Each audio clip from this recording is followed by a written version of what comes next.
There is a castle on a cloud. I like to go there in my sleep. Aren't any floors for me to sweep? Not in my castle on a cloud. There is a room that's full of toys. There are 100 boys and girls. Nobody shouts or talks too loud. Not in my castle on a cloud.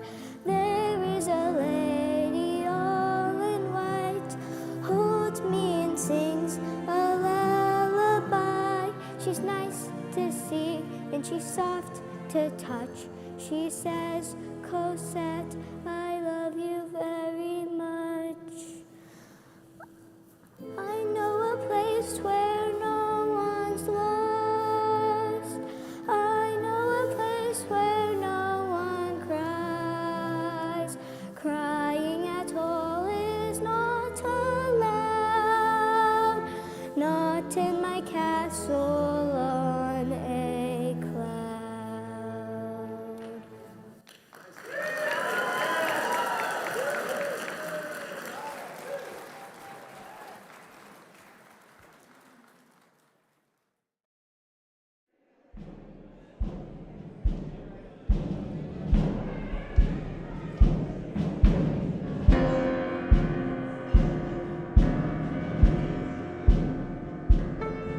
Do you hear the people singing the song of angry men? It is the music of the people who will not be slaves again. When the beating of the heart echoes the beating of the drum, there is a life about to start when tomorrow comes.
On my own, pretending he's beside me.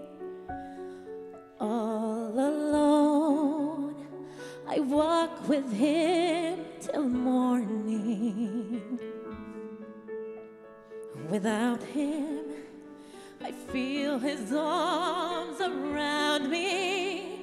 And when I lose my way, I close my eyes, and he has found me. In the rain, the pavement shines like silver.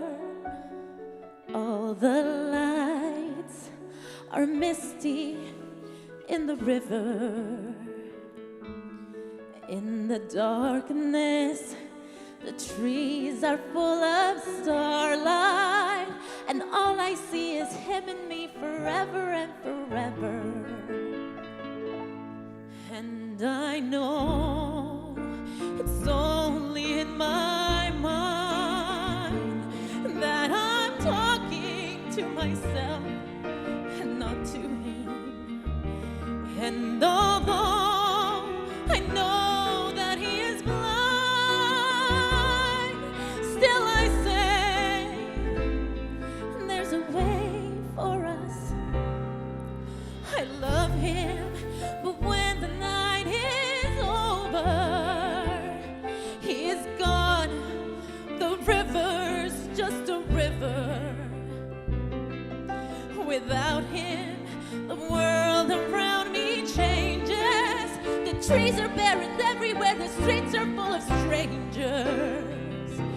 I love him, but every day I'm learning.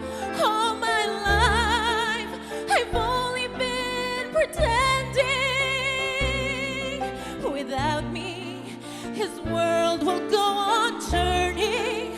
A world that's full of happiness that I have never known.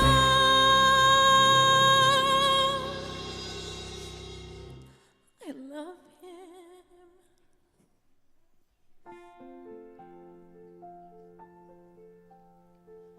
I love him.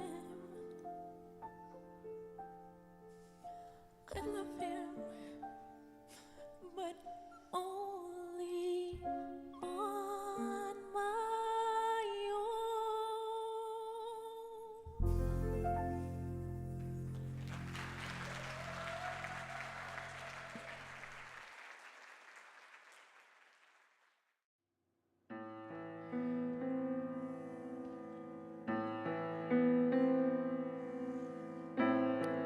There's a grief that can't be spoken.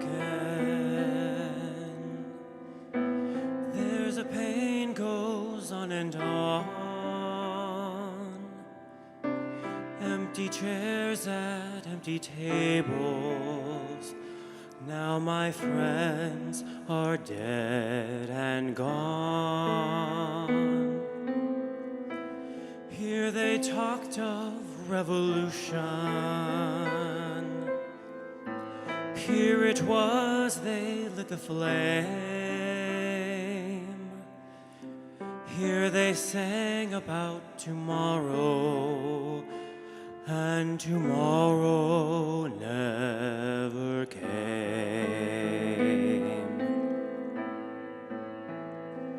From the table in the corner, they could see a world reborn, and they rose with voices ringing, and I can hear them now, the very words that they had sung became their last communion.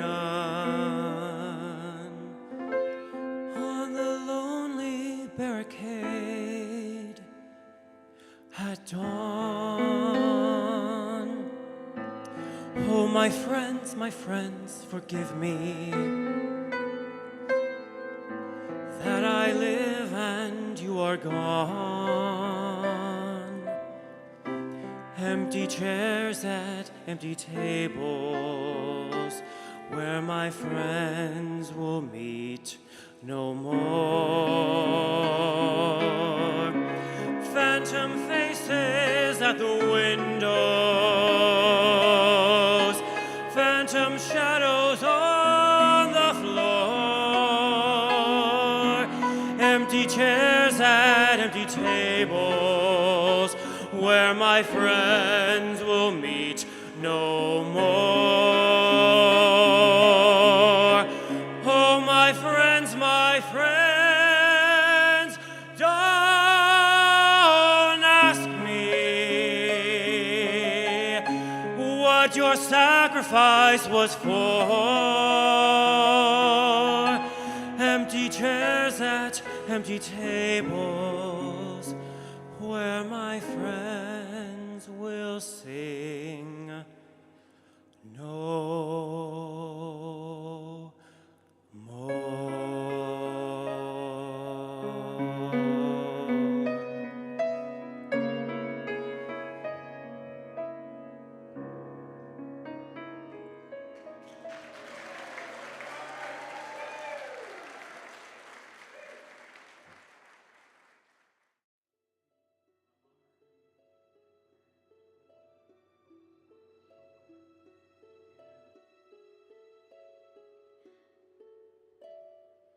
God on high,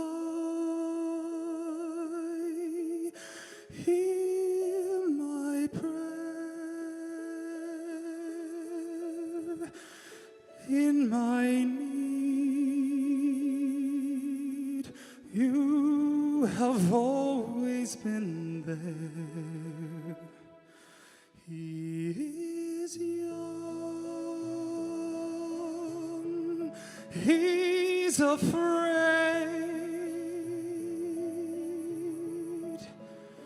Let him rest, heaven blessed. Bring him home, bring him home, bring him home. He's like a son I might have known if God had granted me a son. The summers die one by one, how soon they fly on, and I am old and will be gone. Bring him peace, bring him joy.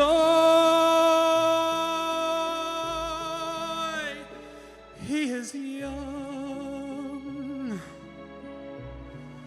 he is only a boy.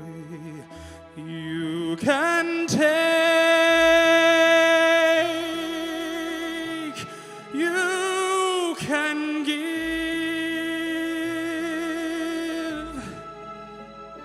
Let him be, let him live. If I die,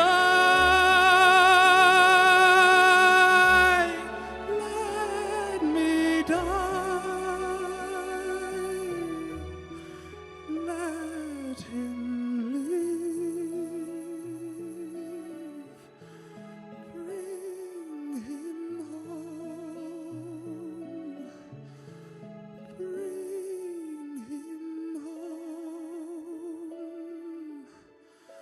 Bring him home.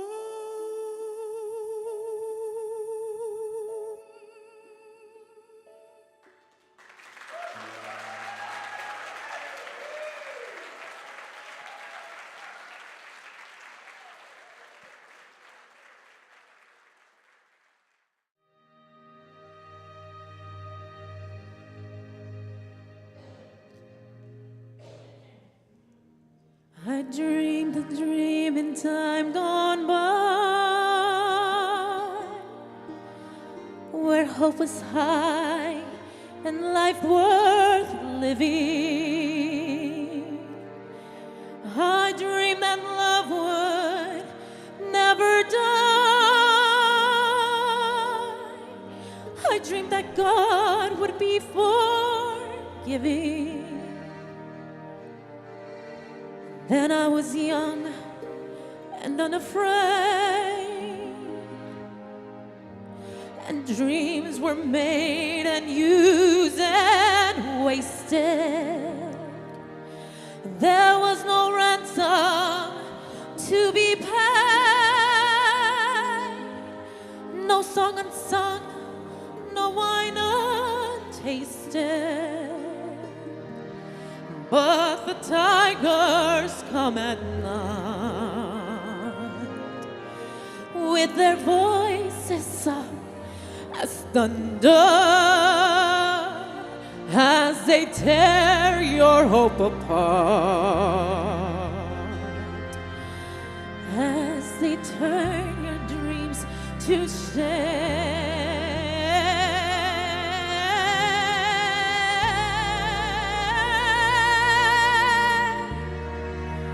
He spent a summer by my side. He filled my days with endless wonder. He took my childhood in his stride, but he was gone when autumn came.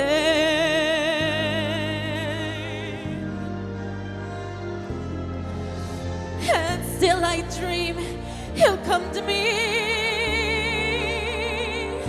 that we will live the years together. But there are dreams that cannot be, and there are storms we cannot weather.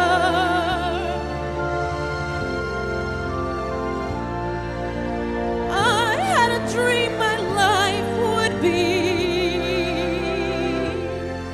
so different from this hell I'm living, so different now than what it seemed.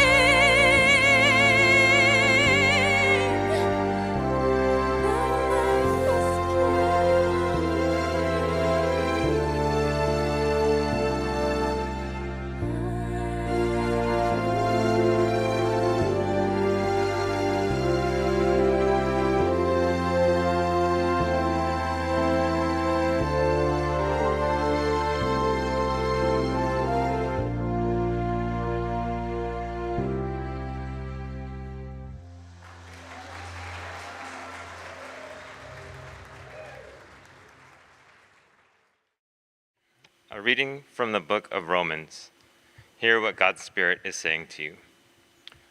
For I reckon that the sufferings of this present time are not worthy to be compared with the glory which shall be revealed in us. For the earnest expectation of the creature waiteth for the manifestation of the sons of God. For the creature was made subject to vanity, not willingly, but by reason of him who hath subjected the same in hope. Because the creature itself also shall be delivered from the bondage of corruption into the glorious liberty of the children of God. For we know that the whole creation groaneth and travaileth in pain together until now. And not only they, but ourselves also, which have the first fruits of the Spirit, even we ourselves groan within ourselves, waiting for the adoption, to wit, the redemption of our body. For we are saved by hope, but hope that is seen is not hope. For what a man seeth, why doth he yet hope for?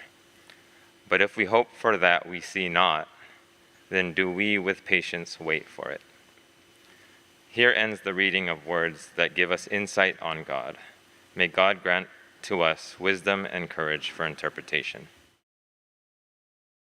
Today we continue our Theology of Broadway series with the Theology of Les Misérables, Les Mis, the miserables, the miserable ones, those who are dispossessed. The Broadway play is, of course, based on Victor Hugo's 1862 novel by the same name, and the events of the novel take place in the early part of the 19th century, beginning in 1815, and then over the course of several years, climaxing in June of 1832 with the June Rebellion on June 5th and 6th of 1832. This novel was well regarded in its time, often named as one of the best novels of the 19th century, so of course, it had to head to Hollywood and to Broadway, right? In 1980, the French version of the play that was a sung-through musical premiered, and it was quickly translated into English, where we got the version that many of us know.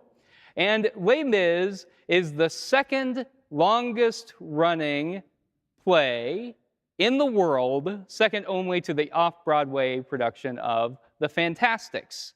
That is to say that it's been around for a while, and I may have some spoilers in my sermon, but I mean, folks, you have had since the last part of the 19th century to catch up on this story. So if I spoil something, I don't feel too bad.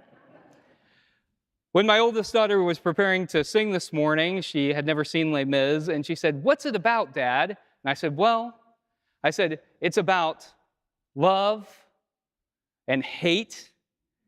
It's about greed and resentment. It is about romance, love triangles. It's about money and power. And ultimately, it is about redemption. And she said, "Yeah, but what's the story, Dad?" I said, "Oh, yes, right." It, of course, focuses on Jean Valjean. He begins as prisoner 24601, serving out the end of his 19-year prison sentence. And what was he in prison for? Stealing a loaf of bread so that his nephew would survive. That's it. 4 years for stealing a loaf of bread, and then 15 years more for trying to escape. Stealing a loaf of bread so that he wouldn't survive, even though Jesus gave out bread and fish for free, and he said, "I was hungry and you gave me food." We often live in societies, even like ours, in which people do not have enough, while people at the top have way more than they need, and that's how it was for Valjean. He steals so that his nephew will survive, and he is released, but before he is, the guard who is singularly focused on the letter of the law, Javert, make sure that Valjean knows that if he goes forth and he breaks parole, that there will be consequences, and that Javert will be right there ready to take him back to prison.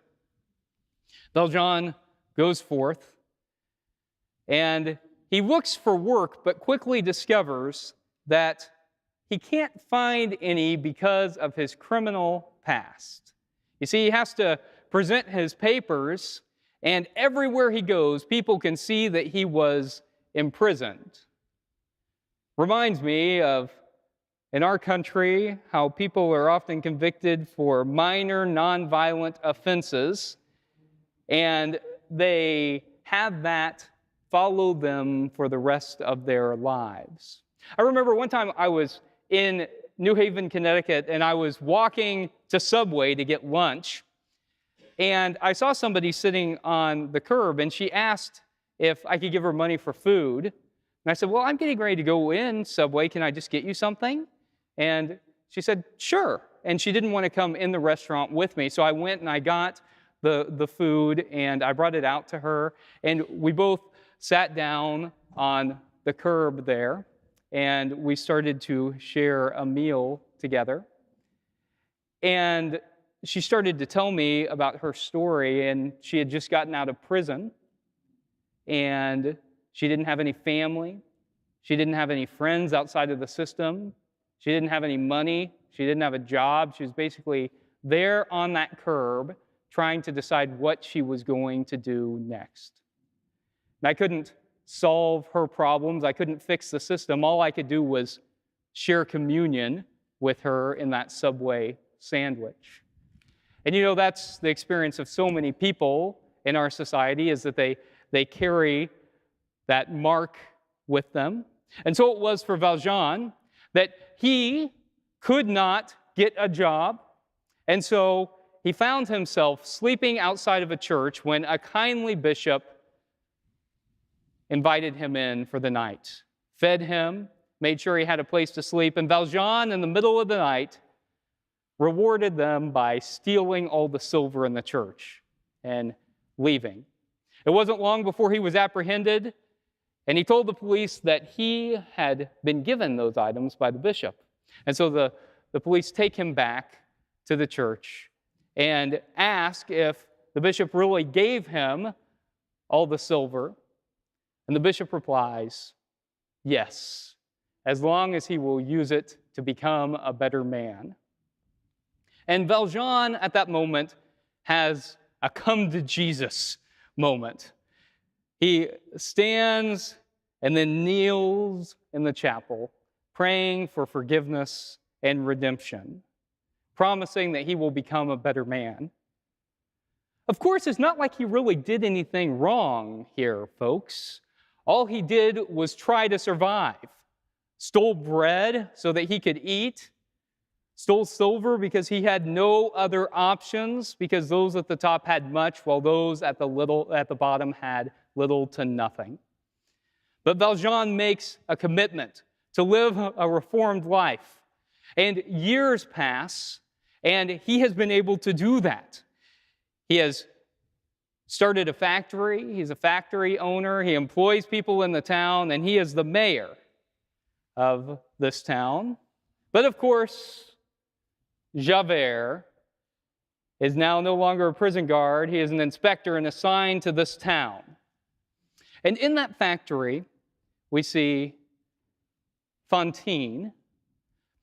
And the other women are jealous of Fantine because she's beautiful, she takes care of herself, and she has the audacity to reject the foreman's advances.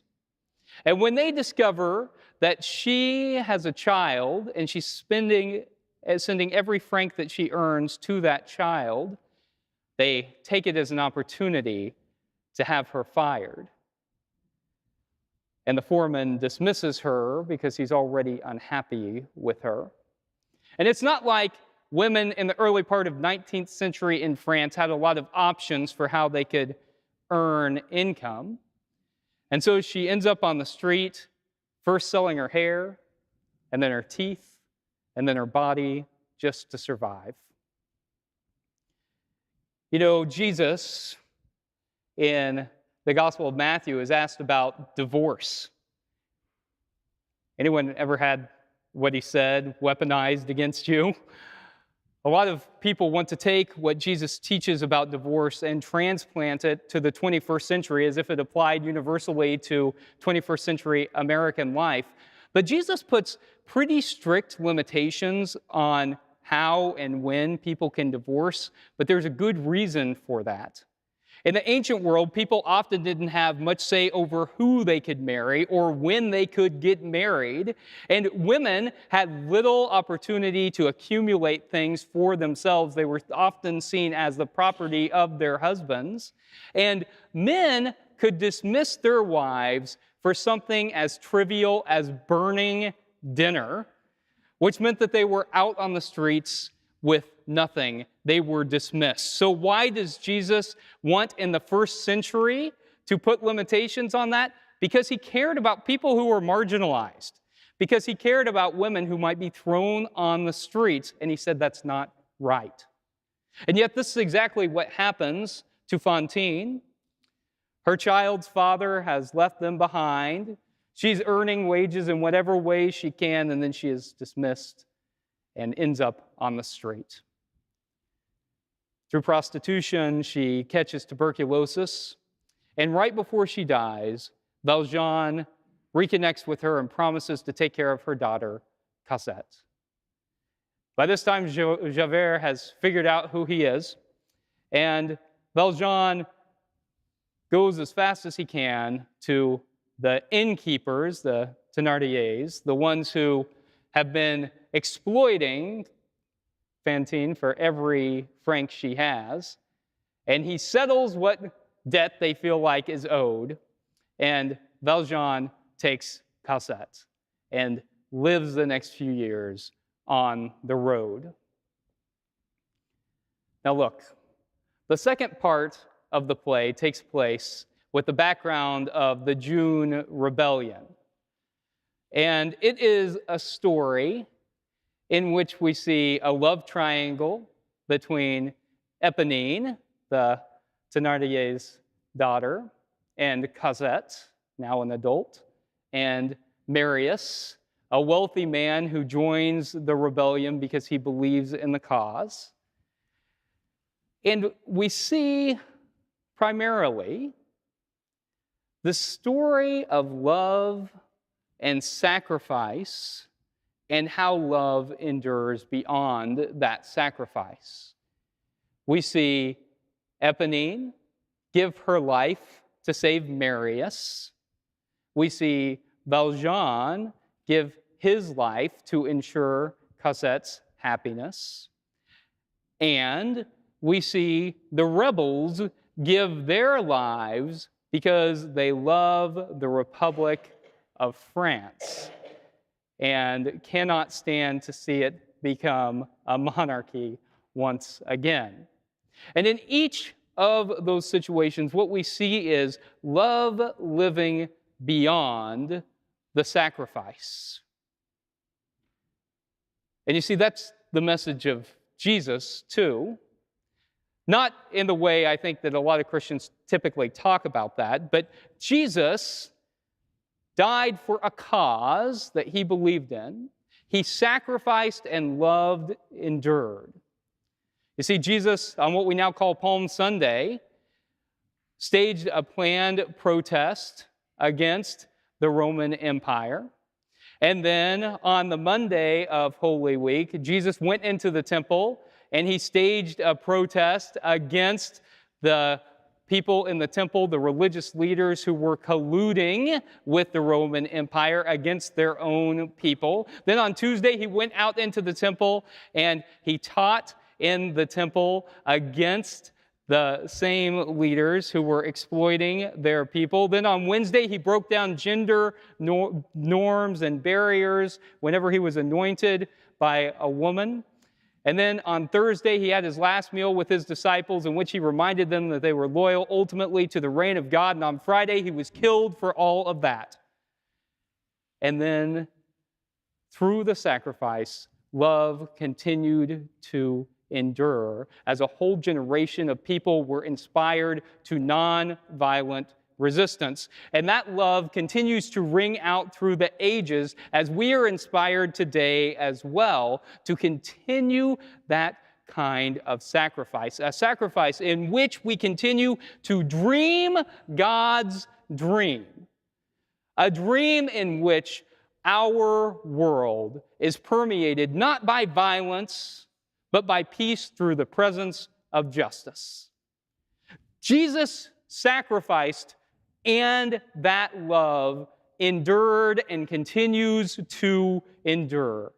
And so it is our call as people in the 21st century, as faithful people who see the world crashing down around us, to hold on to that dream and to proclaim it with every fiber of our being that a different type of world is possible.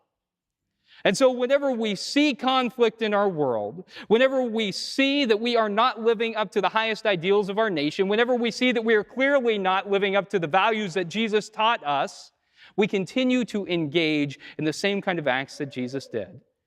We continue to engage in the forms of resistance that we are able.